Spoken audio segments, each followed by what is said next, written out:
You've likely felt that cold realization during a Tuesday morning commute. Your psyche demands a reason why the effort is increasing while the security is evaporating. You stayed late when others left. You sacrificed your weekends for a future that was always just 18 months away.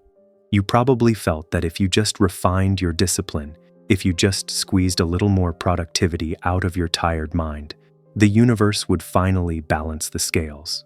But here we are. After 30, the math has started to betray the myth. We have to admit it. We aren't in a race. We are in a sieve.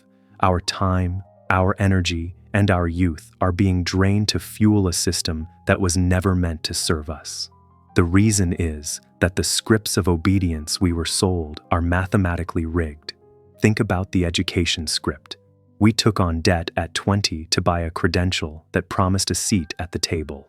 But in an AI-driven world, that seat is being deleted. We are paying interest on a weapon that is already obsolete. Look at the mortgage script. We were told a home is an asset, but for most, it's a 30-year anchor. You work 40 hours a week just to pay the interest to a bank.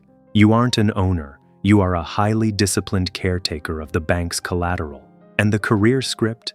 You climb for a 3% raise while inflation sits at 7%. Your loyalty is literally subsidizing the company's profit margin. The most unsettling part? It isn't bad luck. It isn't a personal failure. It's because we are playing a game designed to produce predictable losers. We were trained to be the bricks in the wall, not the rulers behind the gates of that mighty fortress.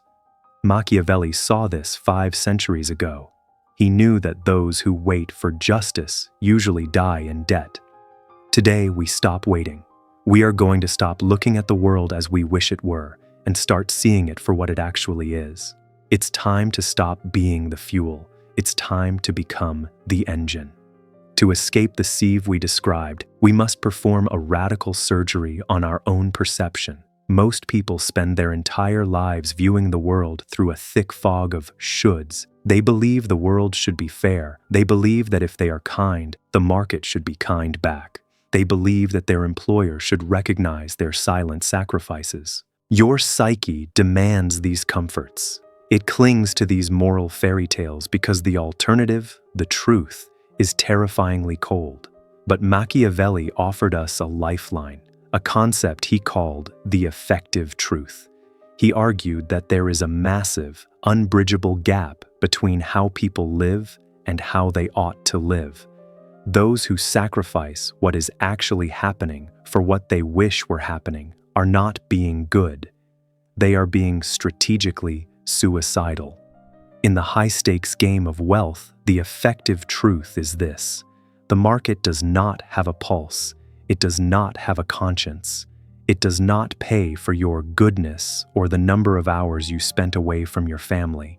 It pays for only 2 things: value and positioning. While we were being indoctrinated with the virtues of the middle class, like patience, silence, and obedience, the rulers behind the gates were studying the rules of power. They weren't looking for fairness. They were looking for leverage. You probably felt that being loyal to your company was a moral badge of honor. You felt that by staying late, you were building a debt of gratitude that the company would eventually pay. The effective truth? Loyalty is a commodity. It is traded by the institution until the moment it becomes more expensive than a replacement. In the eyes of the fortress, your loyalty isn't a virtue. It's a predictable variable they can exploit. You likely felt that keeping your head down and avoiding office politics was the dignified path. The effective truth? In a crowded world, the invisible are the first to be stepped on. Silence isn't dignity. It's a signal that you are a brick that doesn't mind being walked over. Machiavelli wasn't teaching us to be evil or malicious.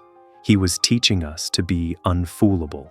He understood that the greatest weapon used to keep the masses static is a set of moral rules that the rulers themselves never follow. They preach patience while they move with aggression.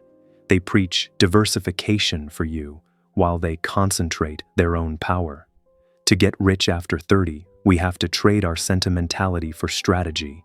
We have to move away from the ethics of the servant, which prizes being liked, and toward the virtues of the prince, which prizes being effective. You probably felt that talking about power and money was crass or beneath you. Your psyche was trained to feel shame at the thought of ambition. This is the ultimate control mechanism. If the system can make you feel guilty for wanting to win, it has already won without firing a single shot. The Machiavellian lens requires us to look at our bank accounts, our skills, and our networks, not as reflections of our soul, but as chess pieces on a board. We must stop asking, "Is this fair?" and start asking, "Does this work?" It starts with seeing the world exactly as it is, cruel, competitive, and overflowing with opportunity for those who have the courage to discard the fog. We are no longer looking for the right path. We are looking for the effective path. To build a fortress of wealth after 30, you must first clear the ground of the ruins. Your psyche is currently anchored by 3 massive illusions, trinity of lies that were installed in your mind long before you had the critical faculty to question them. These aren't just mistakes, they are the bars of your cage. Lied 1, the myth of hard work. You've likely felt a sense of pride in your exhaustion. You probably felt that if you came home with nothing left in the tank, you had earned your progress. This is the first and most dangerous illusion. The system equates hard work with virtue to ensure that the most energetic members of society spend their best years trading sweat for survival. But look at the effective truth. Hard work in isolation creates only fatigue. If effort alone were the key to wealth, the single mother working 3 jobs or the construction worker breaking his back in the sun would be the wealthiest people on the planet. They aren't, because they are working hard, but they aren't working large. Machiavelli understood that a ruler doesn't win a war by being the strongest soldier in the mud. He wins by positioning his catapults where they have the most impact. Wealth is not a reward for your labor, it is a reward for your leverage. Every hour you spend doing hard work that cannot be scaled, automated, or multiplied is an hour you have permanently lost in the service of someone else's dream. You aren't building a career, you are subsidizing a company's overhead with your life force. Lie 2. The illusion of savings. You probably felt a sense of security every time you moved money into a savings account. Your psyche craves the safety of a nest egg. But in the Machiavellian reality, looking for safety in a currency that is designed to lose value is like trying to store water in a wicker basket. We were taught that a penny saved is a penny earned. That was true in a world of gold-backed stability. In our world, a penny saved is a penny being slowly devoured by the silent tax of inflation. While you are meticulously cutting coupons and playing it safe, the leaders behind the gates are doing the opposite. They don't save, they deploy. They understand that money is not a trophy to be kept in a cabinet. It is a soldier, and a soldier left in the barracks does nothing but consume rations. Machiavelli warned that a prince who is too parsimonious with his own resources eventually loses his power because he fails to invest in the defenses and alliances that matter. If your primary financial strategy is not spending, you aren't playing to win, you are playing to lose as slowly as possible. Lie 3. The moral trap. This is the hardest pillar to topple. You likely felt that if you played fair, the world would eventually play fair with you. You expected a cosmic audit where your honesty would be traded for a promotion or a breakthrough. But the market is not a courtroom, it is a jungle. It does not care about your intentions. It does not reward fairness, it rewards utility. Think about the fairness script. It tells you to wait your turn. It tells you to follow the established hierarchy. It tells you that good things come to those who wait. This is a brilliant strategy for the people at the top of the hierarchy. It ensures that their competition remains polite and patient. Machiavelli observed that the world is inhabited by a populace that is generally ungrateful, fickle, and deceptive. If you play by the rules of fairness while your competitors play by the rules of reality, you are not being noble. You are being a victim. You probably felt that cutting corners or positioning yourself aggressively was beneath you. But your psyche has been tricked into confusing being a good person with being a submissive person. True fairness only exists among equals. Until you have the power to protect your own interests, your fairness is simply a form of surrender. To get rich after 30, you must stop being a good soldier in a war you were never meant to win. You must stop worshiping the effort, stop hoarding the crumbs, and stop waiting for a justice that is never coming. The ground is now clear, now we begin to build. Machiavelli warned that a ruler who relies on his own physical strength is a ruler destined to be overthrown. To win, you don't need more effort. You need a siege engine. In the world of wealth, we call this leverage. You probably felt that doing it all yourself was a mark of integrity. Your psyche equates manual struggle with merit. But the effective truth is brutal. Linear effort leads to linear poverty. If your income is tied to your pulse, you are a hostage to time, and time is the one resource even a prince cannot buy back. To get rich after 30, you must stop selling your hours and start building systems. A system is a machine that works while you sleep, eats while you fast, and fights while you rest. Think of your wealth building as a Machiavellian campaign. You need 4 types of mercenaries in your siege engine. First, capital, or the financial lever. You likely felt that money was for spending. It's not. It is a soldier. Every dollar you deploy is a scout sent to bring back prisoners. If you are spending your soldiers on fleeting comforts, you are disarming yourself before the battle even begins. Capital works 24/7 without complaining. It is the purest form of leverage. Second, systems and code, or the digital lever. Machiavelli would have marveled at the internet. It is the ultimate force multiplier.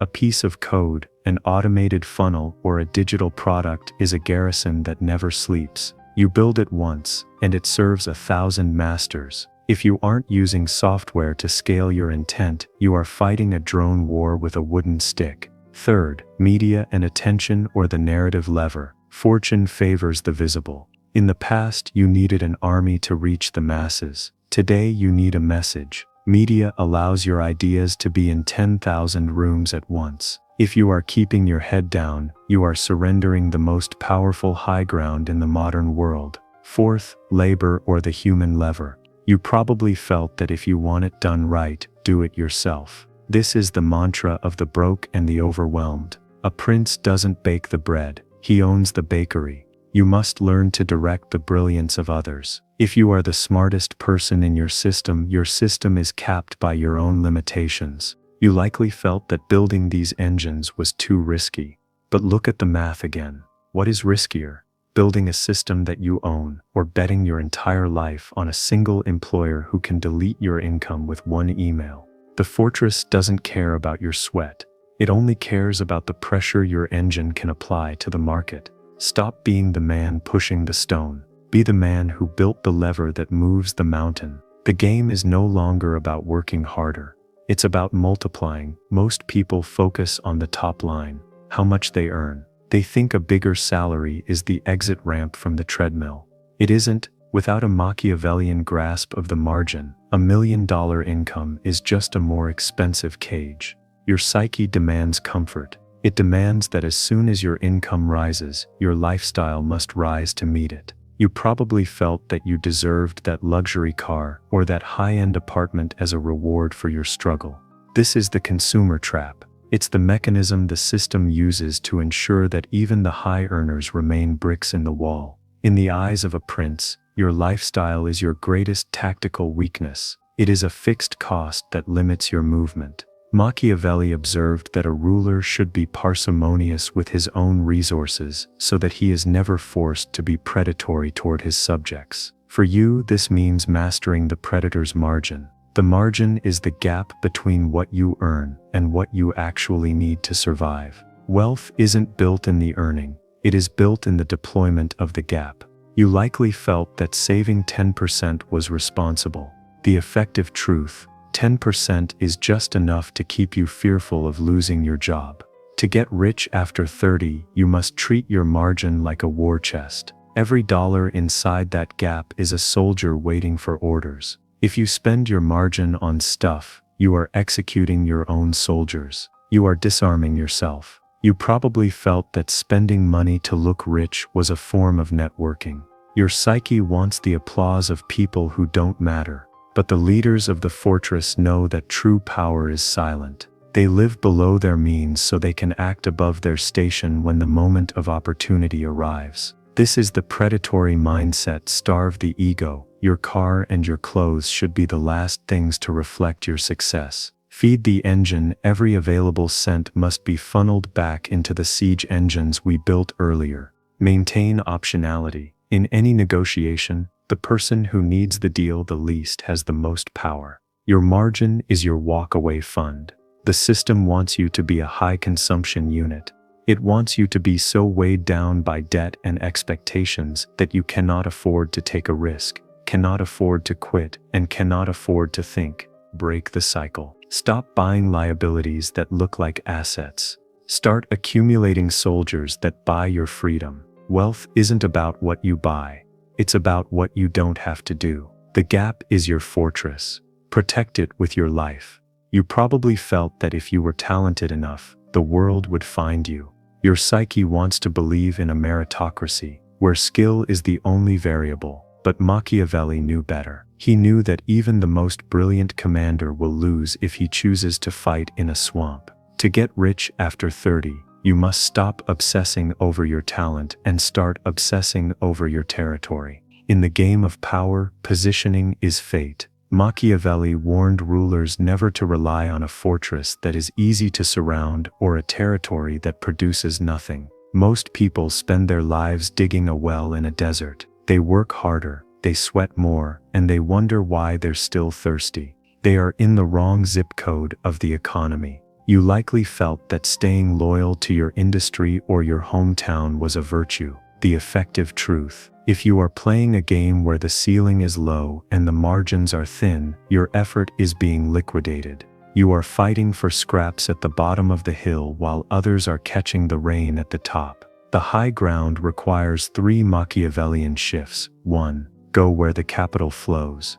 Wealth is not created equally in all places. Some industries are swamps, high competition, low growth, heavy regulation. Others are high ground, infinite scale, massive capital injection, and low friction. You probably felt that you should do what you love. A prince does what is effective. Position yourself where the money is already moving. It is much easier to catch a wave than to try and move the ocean. 2. The asymmetry of outcome. Stop playing games where the best case scenario is a 10% raise. You need to be in territories where a single win can scale 100x. Machiavelli didn't waste time on minor skirmishes. He focused on the keys to the city. If your work doesn't have asymmetry, you are trading your life for a fixed price. 3. Build a silent fortress. Once you find the high ground, you must defend it. You probably felt that showing off your success was the point, but the most powerful fortresses are the ones no one talks about. Use your positioning to build private assets, offshore structures, and automated systems. True wealth is quiet power. If they can't see your walls, they can't plan a siege. You likely felt that moving or changing industries was too disruptive at this stage of your life. But your psyche is just afraid of the climb.